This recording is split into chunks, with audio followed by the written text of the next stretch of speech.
I think a lot of people have a lot of different concepts and ideas of astrology mainstream, and I think it's important that everyone kind of learn the basics and why astrology is still very prevalent today. It started a long time ago, and it really have you ever kind of looked up in the stars at night? Oh, actually, there we go. Can you guys see the screen? The screen Yeah. with the Yeah, looks good. So have you ever, any of you walked out at night when there's no city lights and you're able to look up in the skies and you're able to see all the stars out there? The night is actually very busy when you're able to go out and look up in the stars. And our galaxy is filled with beautiful star networks. And this is kind of where the basis of astrology starts. Oh, sorry, it's moving too fast.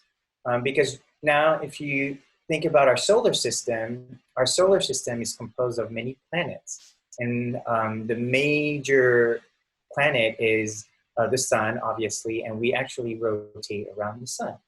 So here, if you guys remember your astronomy, or if you haven't studied astronomy, this is kind of the order of the planets in our solar system. So here's Mercury, Venus, Earth, Mars, then we have Jupiter, Saturn, Uranus, Neptune, and far out here should be Pluto, depending on whether you're in modern day time where we've now allowed Pluto to come back as a planet. So astrology is actually understanding how we, Earth, play a part in the solar system, right? So we look at the sun, the position of the sun, and around, so here you can see this is our elliptical, where the Earth here is literally just traveling in circle around the sun every day for the past thousands of years. And we explain the relationship of where we are in this orbit by looking at the sun and seeing where the sun is located around this cosmic belt. So when we do look at the stars and find astrology, you'll find that we're looking for these constellations in the night sky. So this should play a video. So you can see different planets actually orbit the sun at different speed. When you're closer here, you see Mercury is moving much quicker. Earth is a little lagging behind. You know, as you go further away, it takes you longer to make an orbit. And that's very important in astrology. Because in astrology, what we're really looking at is just looking at the movement of the planets and where they are relative to the zodiac belt. So if you look, these are just our planets. And I'm going to show you what an astrology chart looks like. It gets a little complicated, but if you see, it's very much the movement of the planets. Here, you have the sun here. Right, and here's Aquarius. So, and this is George Washington, if everybody knows George Washington, our first president. And he was born February 22nd, 1732. So that would make him a Pisces. So here is the sun, and this is where we would be compared to the sun and Earth, right? So Earth is here looking at the sun, and the sun is moving into what we call the zone of zodiac. So every zodiac has 30 degrees because we have 12 zodiac around a 360 degrees wheel. And this is how the solar system looks. So all these other symbols represent our planets. So back here in this yellow wheel is a zodiac wheel. So it shows us where we are. So if we were in a giant football stadium, and I'm sure we've all gone to a football or baseball field, and you get a ticket. You get a ticket, and it tells you where you're supposed to sit. So if they say sit in section 10, so this is kind of like the giant stadium, right? This is where we will watch the show, and each of these sections, or what we call houses, would be the section. So you can say section 11 right here, and then Pisces into that section, and you see the sun is in that section. So it's just a way for us to look around this chart to see where the planets are. So here we have Neptune. This is the moon. This is Uranus, and this is Mars. So we'll go and describe this a little bit further, but just to show you that looking at these astrology map, all they are is just literally where the solar system, the planets were at the time that George Washington or you yourself were born. So it's a beautiful picture of where all the planets in our solar system was when you were born. So this is kind of like the different signs we have here. Aries looks like a goat. We have here the bull, the Taurus. Gemini, they're not really pigs, they're supposed to be twins. Cancer is supposed to look like a crab or a lobster. Leo's the lion. Virgo represents a virgin girl, or like a young girl, not one that is married and has a family, but actually still young at heart and very devoted to kind of spiritual. And then here we have Libra, which is kind of like the balance, but it's not necessarily a cat. Scorpio is the scorpion. Sagittarius is the centaur, we call it half human, half horse. They usually have this bow. Capricorn is kind of like a mermaid goat. It's a really interesting creature that I guess we don't see anymore, but during the Greek days when these symbols were created, they have something called a Capricorn that was basically half a goat, half a mermaid, so a water goat. Aquarius is usually someone who has a vase of water. So in here they chose an elephant as the character that can work with water. And then Pisces is usually two fishes going opposite ways. So they're always facing the opposite side because it is very much in its nature. So astrology is very much about the personality. So the personality takes many different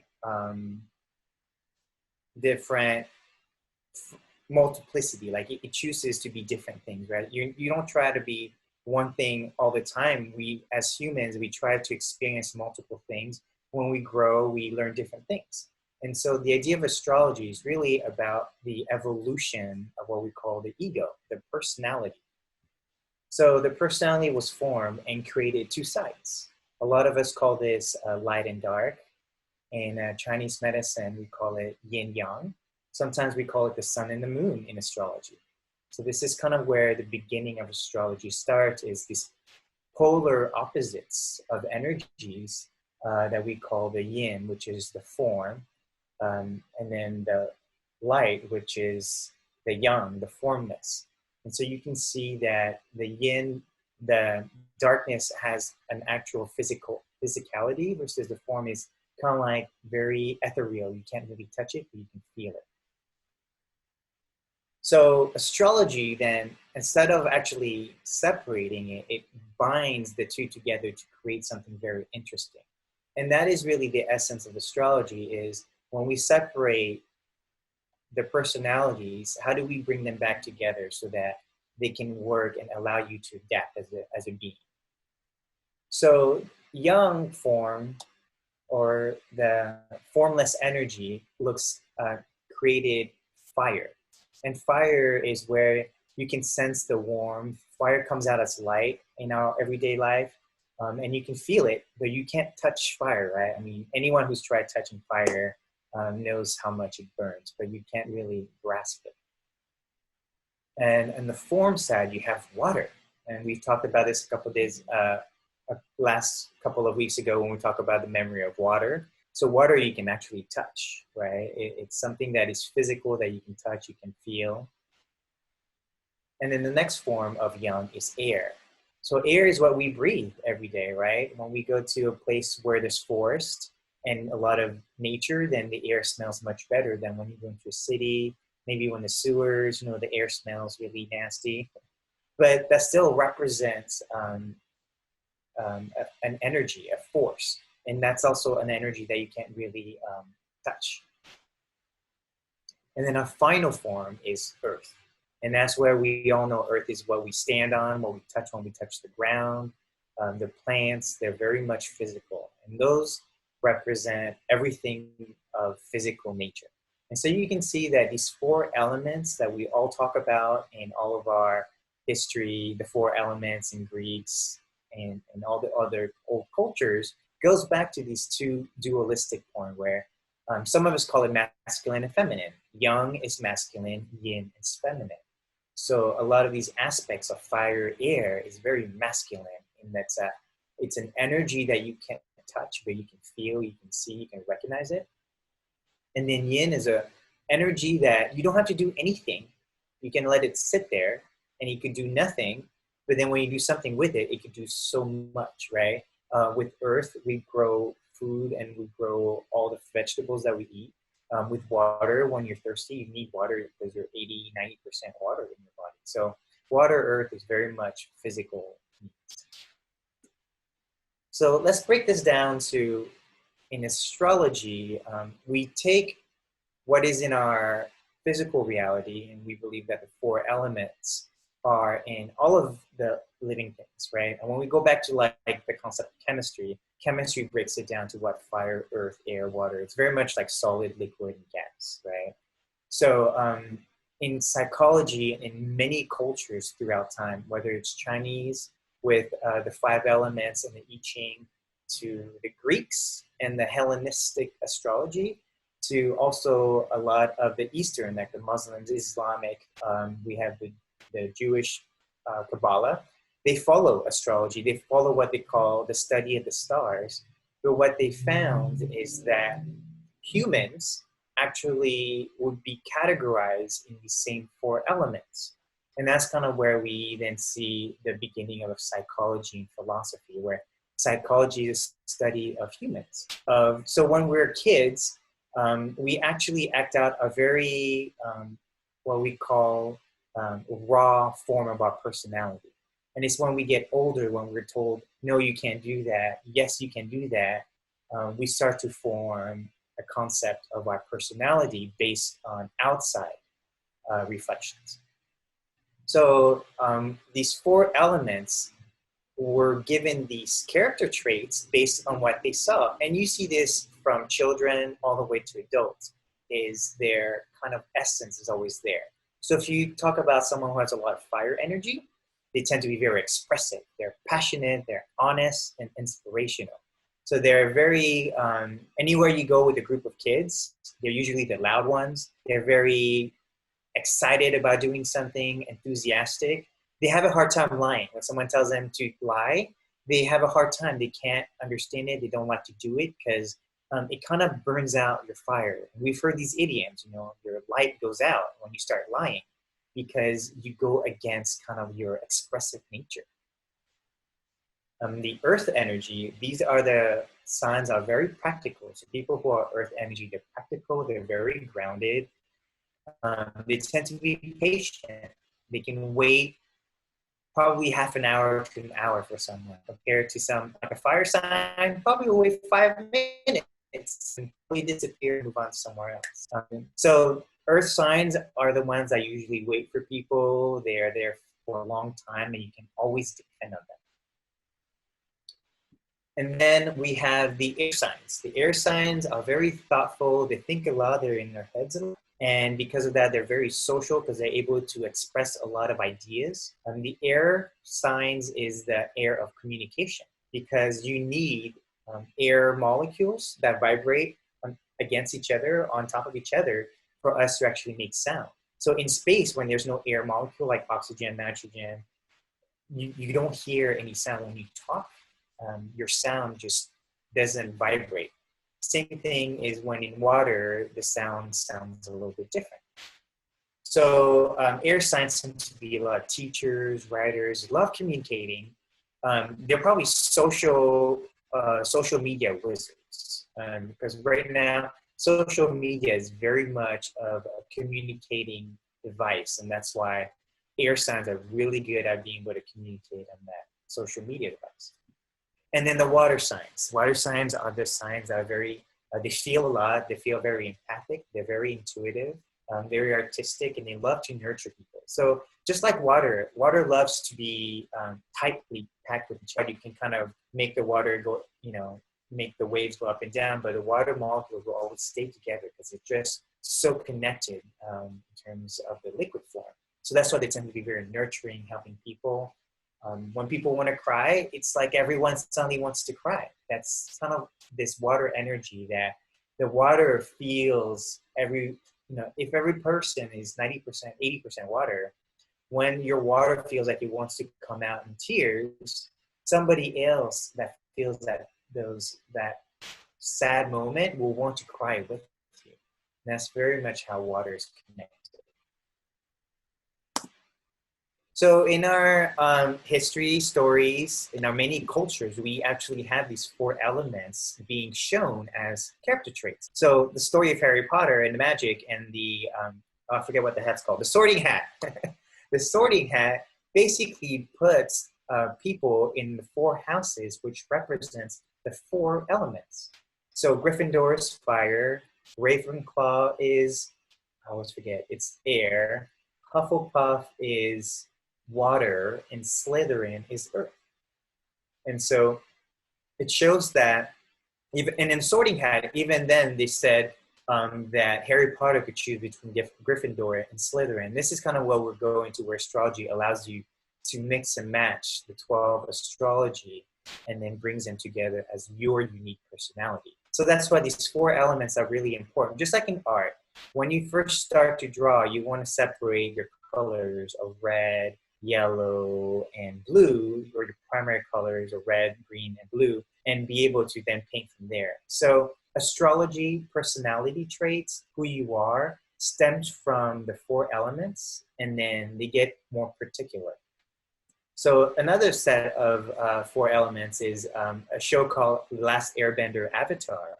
And this is about people that have the ability to actually, what they call, bend element energy. So this avatar here is of the earth, and she's able to bend or manipulate the earth energy. This avatar is able to manipulate the fire energy, air, and water. Now in this series, they do talk about how the 4 different nations are 4 different elements, and the avatar is the only unique person that can bring in those elements.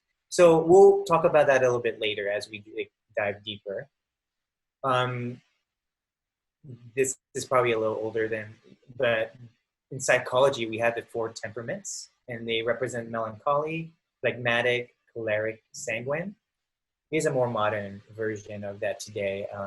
A lot of community-oriented places in psychologists, they talk a lot about these 4 temperaments a lot: sanguine, phlegmatic, melancholic, and choleric. We've also seen this in the Brickman's-Meyer test, where they break down the 4 elements into kind of extroverts to introverts, sensory, intuitives, thinkers, feelers. So right here, thinkers, we've talked about air signs, and feelers, we talk about water signs, right? Right away, you can tell how they're already talking about different elements here. I think sensors and intuitive, this is more earth signs because they're able to use the 5 senses of their body to feel the world around there. Versus intuitives, like water signs, they're able to look at someone and not touching, not feeling, not doing anything. They're able to feel what someone feels and able to tell what someone's going through. So the next part is this idea that when we kind of reincarnate on this planet, we choose to have a vehicle. And so the vehicle that we have is what we call the fixed body, right?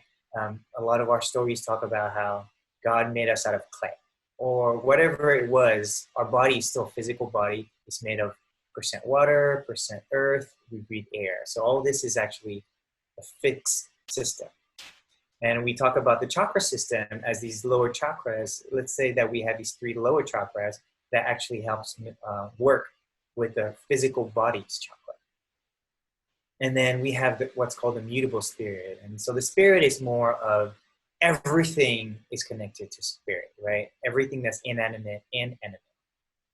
And the idea that the spiritual energy is mutable, it's in everything. And so it has to then choose to be part of his body. And so it kind of limits itself, right? It's like putting the ocean in just 1 cup of water, right? And that's the idea of the mutable spirit, is accessing your higher 3 chakras and is entering the body. And the meeting place of these systems is the cardinal soul. This is where the heart space is at.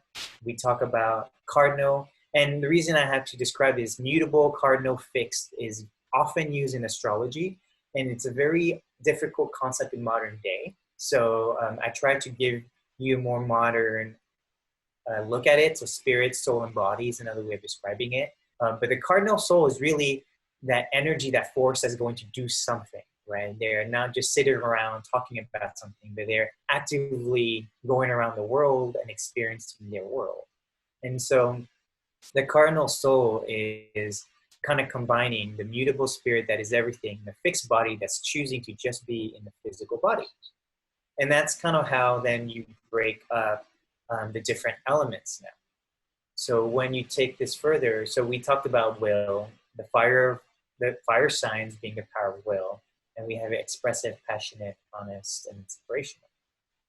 So Aries is our cardinal soul, and that's the fire that, like the cardinal soul, they can sense the passion in their heart, and they were very instinctive, and they'll just do something. When they feel like they need to do something, they'll do it. Anyone born in March 21st to April 19th, you'd be considered an Aries, a fire sign. The next sign is Leo, and it's the fixed body, and they tend to be very good at staying always passionate. They don't have, like, if you know any Leos, they don't have really bad days. They're always just really happy. And that's because they're just so fixed on staying in one particular frequency. And so Leos are born on July 23rd to August 22nd. And then our final fire is the mutable spirit. And this fire tends to be cooler in nature. They're not the fiery, like intense fire when they walk into the room and you can feel like someone turned on the lights in a nightclub. So Sagittarius is more of a smaller light, where maybe it's just, it's a refined light actually. So if you look at the stars or the sun is very bright. Actually, not the sun, stars, they're very bright light, but they can't burn you because they're very far away. So that's kind of the different energies between the two. Is Aries is in your face, Leo's a little further away, and Sagittarius is kind of like, you have to look for them, but when you see them, you can recognize their energy. And they're November 22nd and December 21st. So later in the year. Then we move on to the earth signs. The earth sign is all about sensing, right? So they're very practical and grounded. And then grounded because they're using their feet, they're touching the ground. And it's very important to tell people who are earth signs, go walk in nature. You really need to ground yourself. That's why people say the word grounding is you touch your bare feet and touch the ground, and you kind of just send all your negative energy to the ground. Because just like the roots of the tree, it goes all the way down to the ground. And so our first earth sign is the fixed body Taurus. They're born April 20th to May 20th. And they bring in a lot of that spring energy. They're very, they're like the most physical. The Rock is a great example of a Taurus. You can see he's like a massive bull. He's like a bull in a human suit. So Taurus tend to have very strong physical presence in general. Really good with nature, love beautiful things, ruled by Venus, so tends to have more of the beautiful aspect. And then we have Virgo, the mutable spirit. This is kind of where that earth sign takes it more into their head. And it's like spirit is now trying to analyze the world through the senses, right? If Taurus is the one smelling the roses all day long, you know, the Virgo is trying to figure out what to do with those roses. Maybe it turns it to art, maybe it sells it, maybe it grows more because more people like, but it's all about analyzing and figuring out what to do with earth energy. And they're born August 23rd to September 22nd. And then our final earth sign is the cardinal soul. It's the sign that is all about using the materialism, right? So they tend to be closer to more materialistic soul, but it doesn't have to be negative where they're just materialistic, right? They're very just aware of the material world and they're very good at using it. If the other signs like Taurus appreciates having flowers and doesn't need to own it, Virgo likes to look at the different types of flowers and likes to organize it. Capricorn will probably cut them and sell all of the flowers and plants and do something with it. So it's just kind of how they're all earth energy, right? But they use it in different ways. The next sign is sign of thought, air signs. And they're all about, again, the mental powers. They're very social. So we have our first sign, which is Gemini. and that's May 20th to June 20th.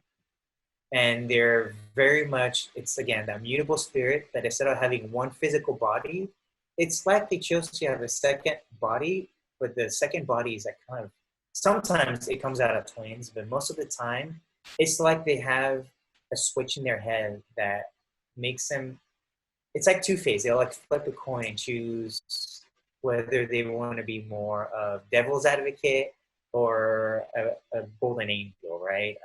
Because they like to play with that duality a lot. So Gemini tends to be that trickster energy that could choose, they'll always choose to play around with both sides. They will never pick one side. They actually play out both of them really well. And then we have the cardinal soul, Libra. Libras are kind of they're the air signs that you sense the most. You see them, they come and they charm you. They're very good at loving beautiful things. They know so many things. They love information. They gather a lot of information. And because they're ruled by Venus, they love the beauty of things.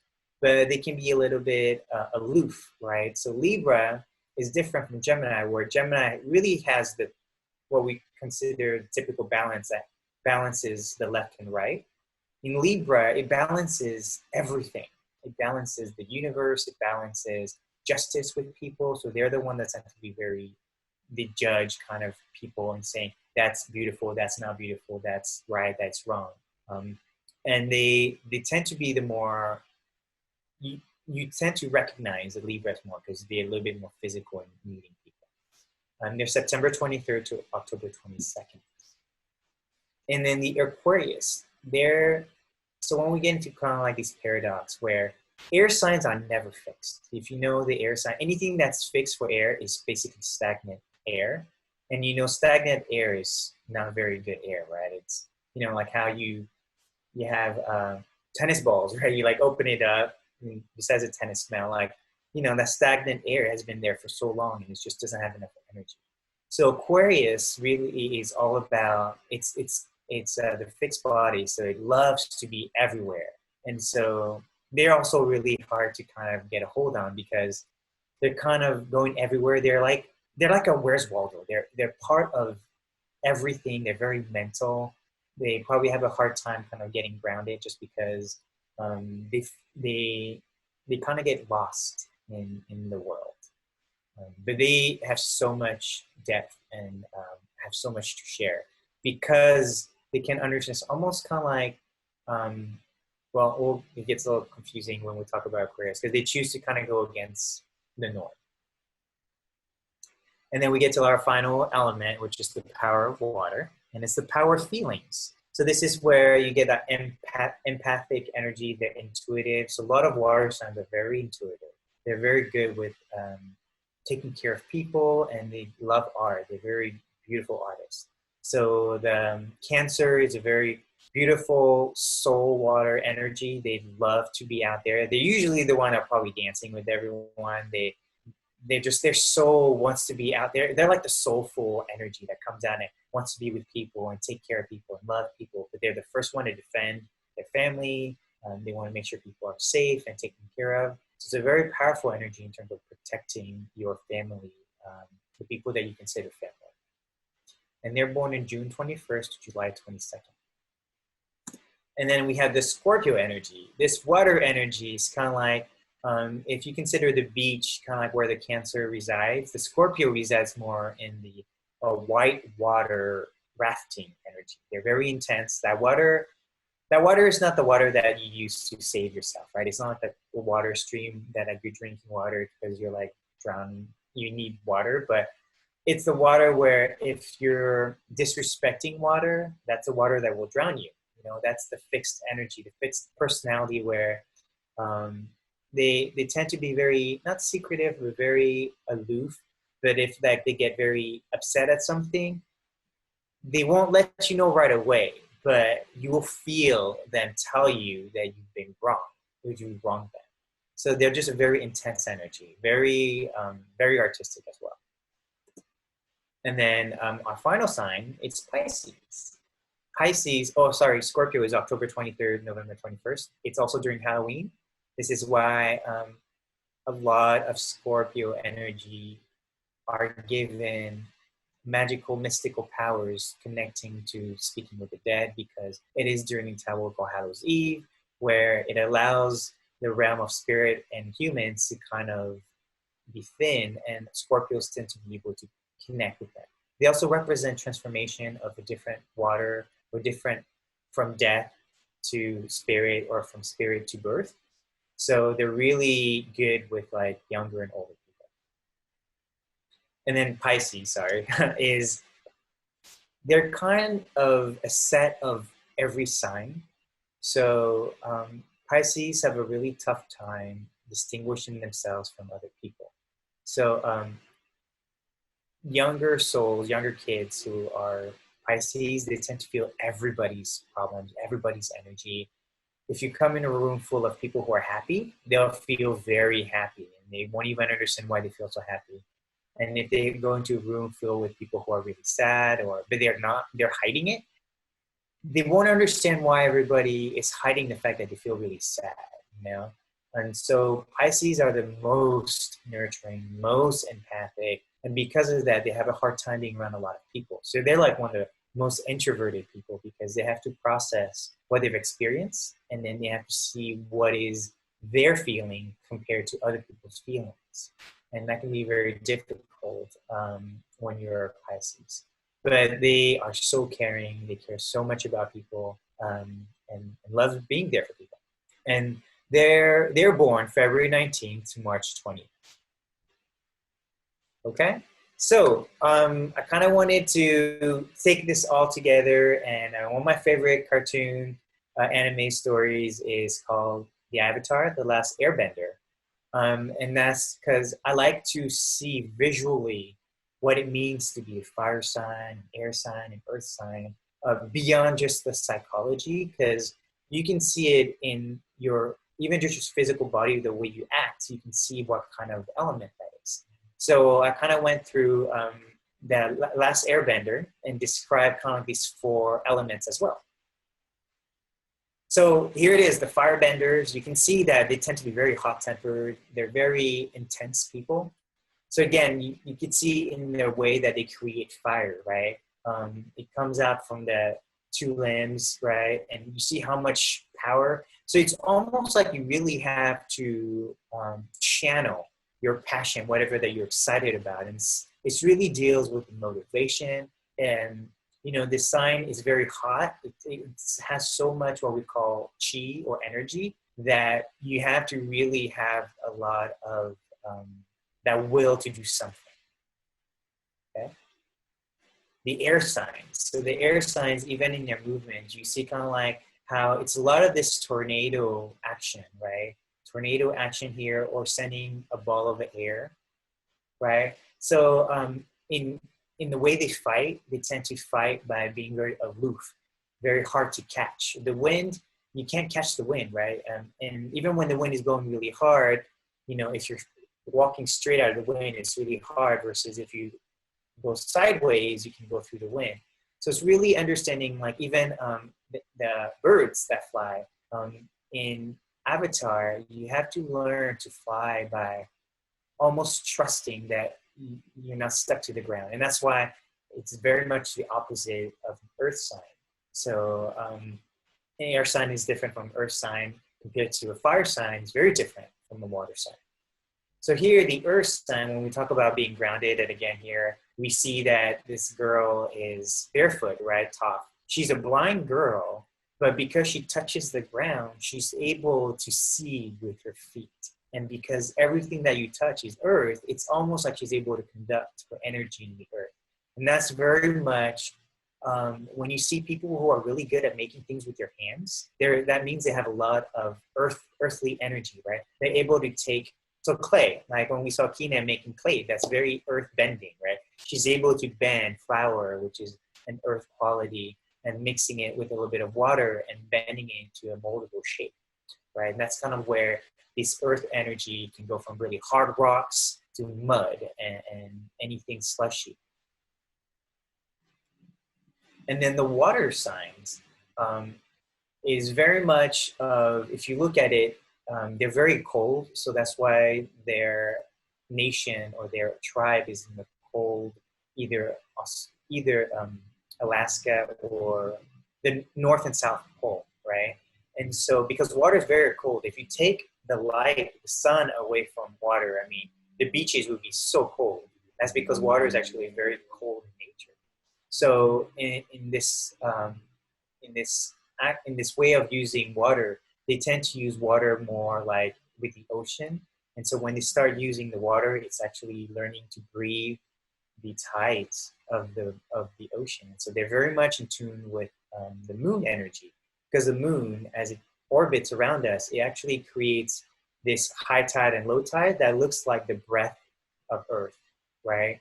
When it goes in and out. So high tide is kind of like when he's breathing out, when all the water is like pushing outwards, and then the low tide is when she's taking that breath in.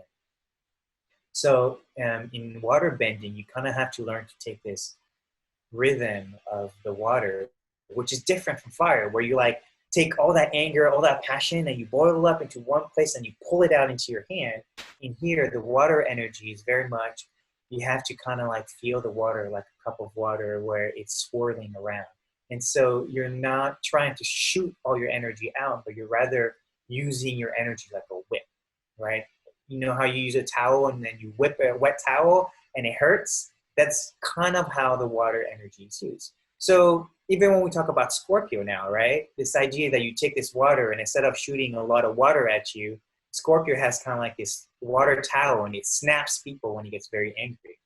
So that's why you kind of play out this water, visualizing how water element can now be used in even just communicating with people without having to actually water bend. You can see how being very sharp at someone, like telling someone off, is like how you would shoot an emotion at someone, right? When you're using guilt, you use a lot of water energy because it's like making people feel guilty about what they did. And that tends to drown people with emotions. So the importance of astrology and in the avatar of the last airbender is really we are an avatar. Astrology tells us we are the avatar is able to control all four elements. And it's in our spiritual growth, in our soul evolution throughout our life, that we learn our first element, or our natural element. So this avatar here, his natural element is air. And so he's born being very good at manipulating air. So all of us are born with our sun sign in a zodiac sign. And so you could say that's our natural elemental energy that we're born with. But throughout our years, we actually do go through all 12 signs, all 12 houses, all 12 sections. And so we are taught to actually learn to find the balance of these four elements. And so I love this idea of the avatar where, you know, each of the avatar characters have to travel to all four nations, right? And so in a way, it's very beautiful in our way that we see our journey that travels to these four elements. Here, this is a water bender avatar that learns, she's a natural water bender, but she has to learn how to use the other four. And you can see that she trains on using all four and eventually becomes a true avatar that is able to use all four. So that's kind of what astrology is trying to teach us, is how to actually bend all four elements at once. Obviously using the one you're best at, but some days you can't be walking around with one element. You can't be walking around fire all day long because you need to, you know, fire requires fuel. Versus like being a water energy, you can't be the opposite of fire because water just sits there if no one wants to move the water. If because when you mix fire and water, you make steam. You make so much more energy. And so that's why we are meant to work with these four energies. And that's why when we talk about astrology, we want to teach people how to connect to all four elements, not just, I'm a fire sign, so I get to act very loud and you know, boisterous all the time. Well, actually, there are parts of you that are very grounded. And that's kind of what's important about astrology. And eventually, with Avatar, they evolve their elemental energies. So fire energy actually is the power of light. If we go back to chemistry, we can see that fire is actually just a whole bunch of molecules kind of exchanging to each other and creating this energy. So electricity is the same concept. Electricity is just moving these electrons. It's very powerful. but it's very intentional, just like fire. Metal is evolution of earth because metal is actually formed in earth. When earth refines a mineral over and over, just like diamonds are made in compressed earth, then diamonds or metal pieces are compressed earth, right? And so it's an evolution of the earth energy. Same thing with blood. Oh, sorry, not yet, not there yet. With blood, we have the liquid in our body is blood. It's not, it doesn't actually stay as water unless you look at the lymphatic system, which is almost water. But as you learn to water bend, you actually learn to control the energy in the blood. So that's the evolution of that. And then spiritual projection is the energy of the air sign, right? Consciousness. Can you send your consciousness out just by thinking about it? So I love kind of this evolution because even in astrology, where we start mixing the elements, like I'm a fire earth element, right? I can't say I'm just fire, I'm just earth. So maybe I'm pottery, right? I'm clay. I'm able to kind of heat my fire up and be very sturdy. But if I needed to break the clay apart and rebuild my pottery, right? So that's kind of how we are able to use these multiple elements together. And the final analogy that I like to use is very much modern day comic books. I grew up with comic books. I think a lot of us did. And these comic books, I believe they actually had birthdays. So I'll show you some of their birth dates for all of them. And you'll see that they represent a lot of their main archetypes. But if you were to search online for astrology for these, and I've been searching for the last couple of days, what people say about them, just like in astrology, there's so many aspects of your four elements. And so we look at their birth date and that natural personality they have. But during the movie, you'll see that they act a little bit different depending on their sign because different situation calls for a different element, right? It's like, and we can go over some of the characters. If the Hulk stayed the Hulk all the time, he wouldn't be able to really have a different personality, a different conversation with different people, right? And that's why you see the growth of these characters in movies, just like us. We are growing throughout our life. And so we become different characters, but we still have our initial astrology. We just discover more depth behind who we are. So Captain Marvel, she's a great Aries. When I watched her walked out of that movie saying, wow, that is the most proud Aries I've seen. Aries are really good, very confident of following their heart. You know, throughout the whole movie, she is told another story, told always to not, you know, she's obviously a girl trying to live in a man's world where she's trying all these very physical acts of, you know, racing is considered very dangerous for, like, at the time, boys, right? Flying an airplane, military, until now that we have more feminine power. Aries is kind of this character that kind of says, no, I believe I can do all this. And she gets back up. She's a fighter. She's leading with instinct. She's very passionate about it. And we see that throughout the whole story, even though, you know, Aries are not known to know a lot. And that's why you can see her role is always because of her amnesia. She's always acting up to what she knows. But as she learns to know more and more, she can choose to be what kind of Aries, where she can choose to fight all the time.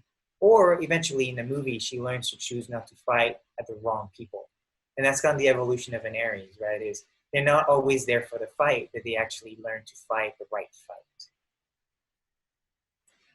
Then we see Black Panther. Black Panther is a Taurus Gemini cusp. So this is the beginning of where we can play with different elements together. So since he's more of a Taurus, because he's ending the Taurus zodiac, he is naturally very practical, stable, reliable. The whole kingdom relies on T'Challa to be very stable. I mean, their tradition in Wakanda tends to be very generational.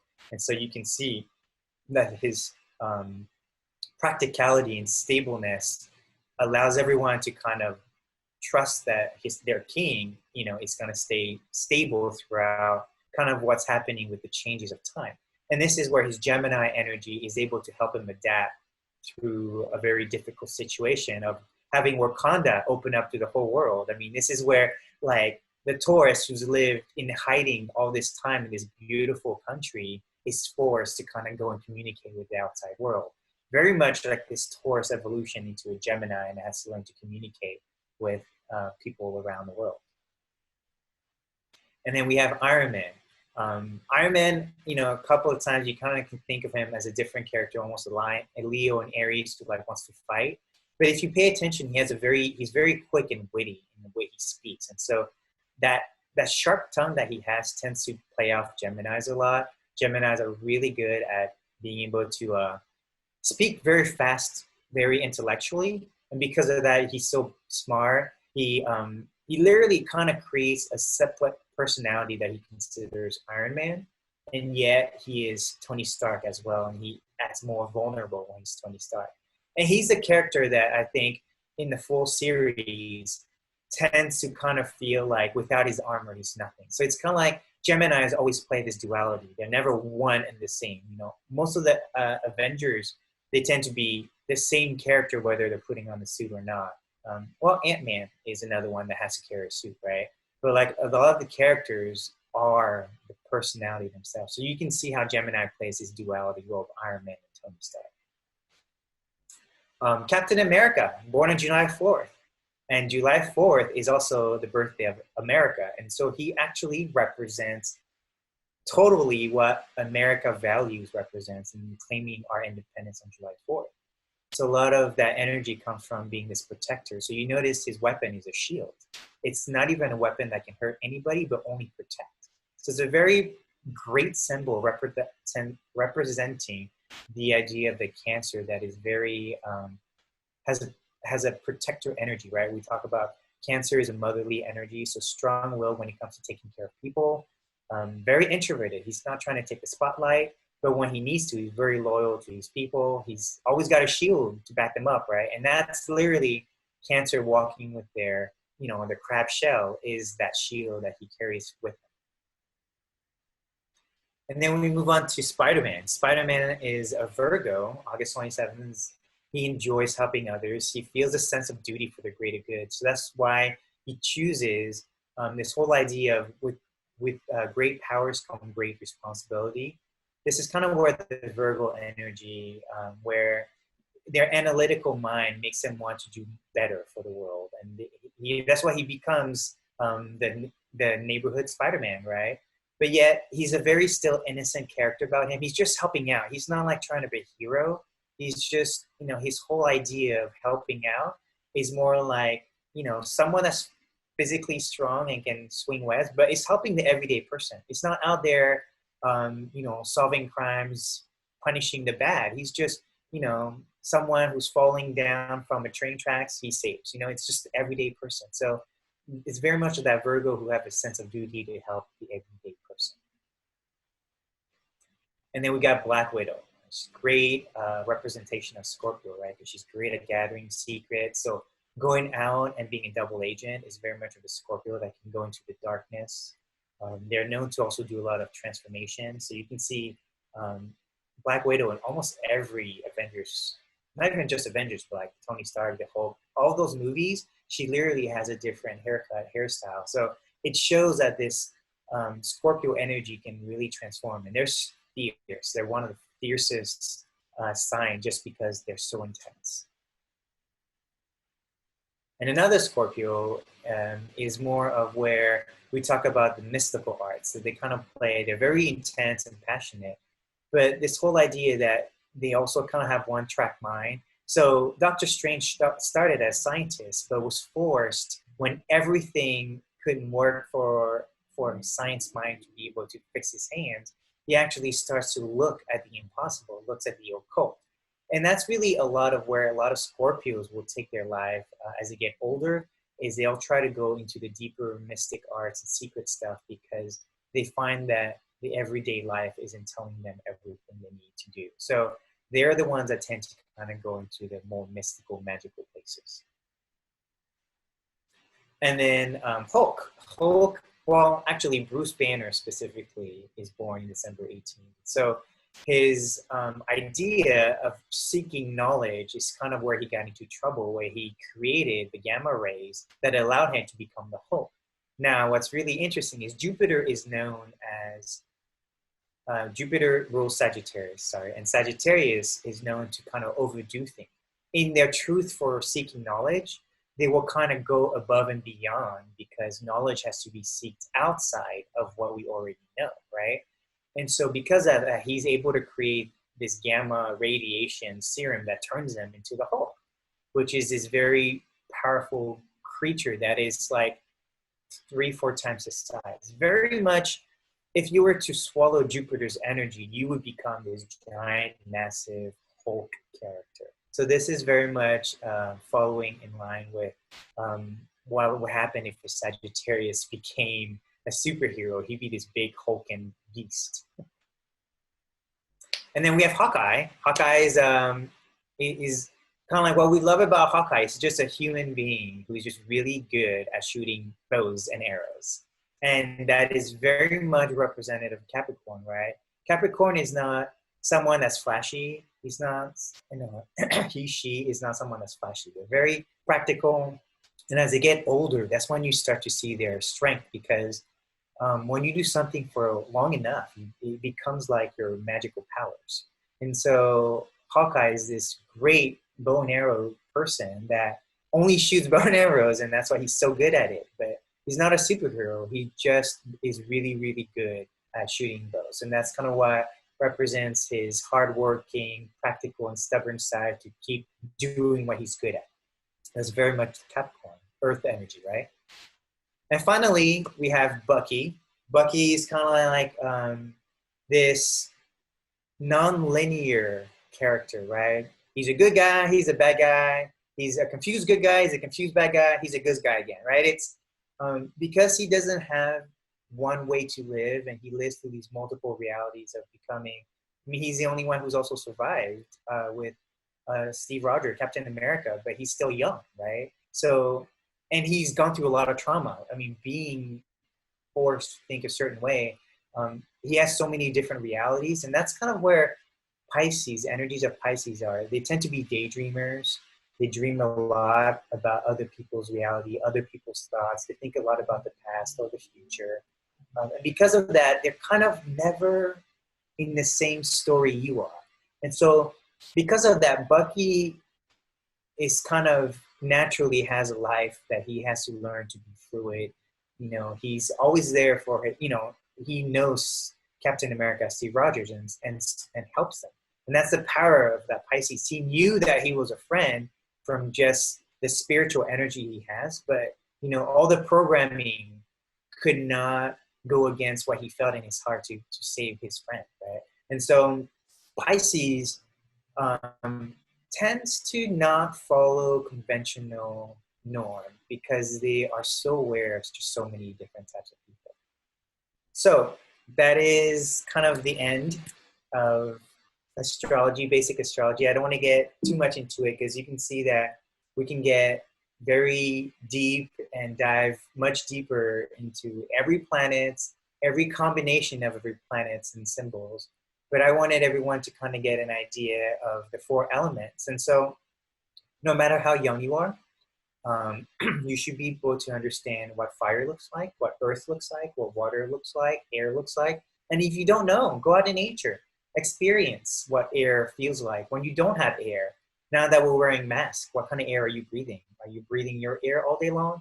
You know, what does your air smells like? You know, what have you been eating? Even when we touch dirt, you know, earth signs when they touch dirt, even people actually air signs, they probably might not like nature, but actually if they did go in nature, they would actually feel very calm, right? So there's a lot of the 4 elements are playing out in nature all the time. And that's why it's a great place for us to go there and remember how the 4 elements are in balance with each other in nature all the time. And it reminds us that we need to be in nature, right? So there's something called medical astrology. There's also called something called plant astrology. And what they do is they help people understand what is the medical problems based on your astrology. And that's very important to understand. If you're too much of a fire, you actually, what happens is you burn out a lot of what you say you're liquid. So that's why people who are fiery, they tend to not cry a lot because they're so passionate. They have so much fire. Their tear ducts are practically dry, right? versus like a water sign, they love to drink water, they love to cry, need to cry, and if they don't cry, they will get very angry and frustrated. And it's almost kind of like when you put a dam, right, and you hold the dam from running water, that water is building up, and then one day it's going to burst, right? And that's kind of how water signs. You can see a child that is very introverted is probably holding a lot in. So maybe we have to learn to speak to an introverted child very differently from an extroverted child, right? Because an extrovert will be more willing to share what they're going through. And an introverted child, they need to learn tools like journaling or audio logging, right? Being able to speak to themselves to process what is going on in their lives. So that's the basic breakdown of astrology and the 4 elements. And look at your chart. Look at the month you were born. All of you probably know what sun sign you are, and that's the basic astrology, right? Is that you know what your sun sign is, and that's your natural element. What's the other stuff? What's the moon and the?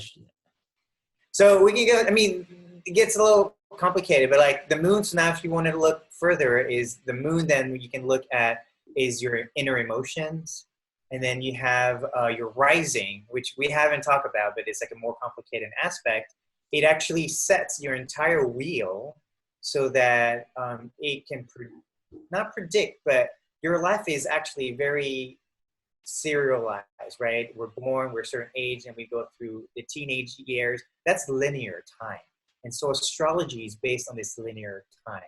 And so the different aspects of your life will tell you, depending on how old you are, what aspects of your life you experience. So the sun sign, your moon sign is your major sign, but your rising kind of sets your destiny in place. And then it's what people see. And then we break down Mars and Venus. Mars is how you go and actively take out you take action on something you love to do. Versus Venus is you sit here and you focus on yourself and see what you attract. You know, it's like, what is your magnetic energy that is positive? What's your negative energy that is negative? What is it attracting? What is it repelling? Right? And that's kind of that Mars-Venus. Mercury is how you communicate. Do you communicate with emotions? Do you communicate very practically? Do you communicate with fire and passion? You know,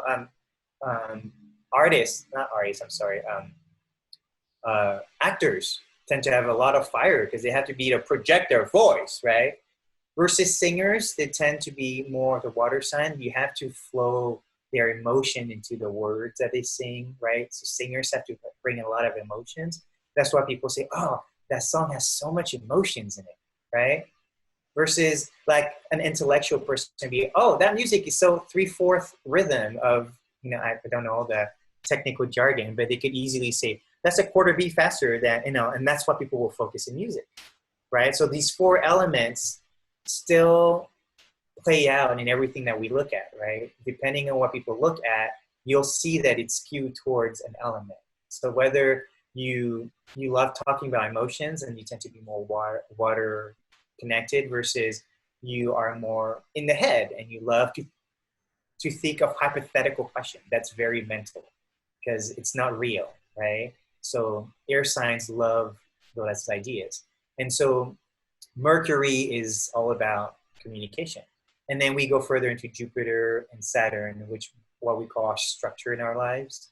So they represent kind of like our mother, father energy, where the father helped you build structure, while the mother helped you nurture and feel safe at home, right?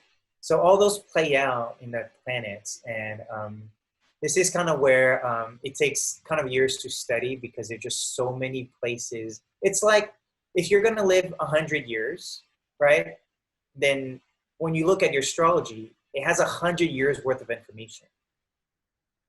That is why I try not to overwhelm anyone with too much because, you know, if you look back at that chart, you can see it's like 100 symbols that can easily overwhelm anybody. And so the idea is just to show how deep it is, but to let everybody know that look at your regular sun sign, but don't think that it's the only way you'll act. Because a lot of people will feel like astrology isn't right because their sun sign isn't specific enough. And that is very, very, very true. So my goal is just to show a little bit of how similar we all are, because we all have the 12 zodiacs and the 4 elements. But how we choose, it's kind of like how when you gamble, you put your pieces in a roulette table, right? I'm going to bet all red, all even numbers, all odds. Same thing. I'm going to bet all fire and water in my chart. I'm going to bet all, and what happens is we experience that. The different planets gives us more abilities. So if I want to be more of a water sign, I put more planets in a water sign.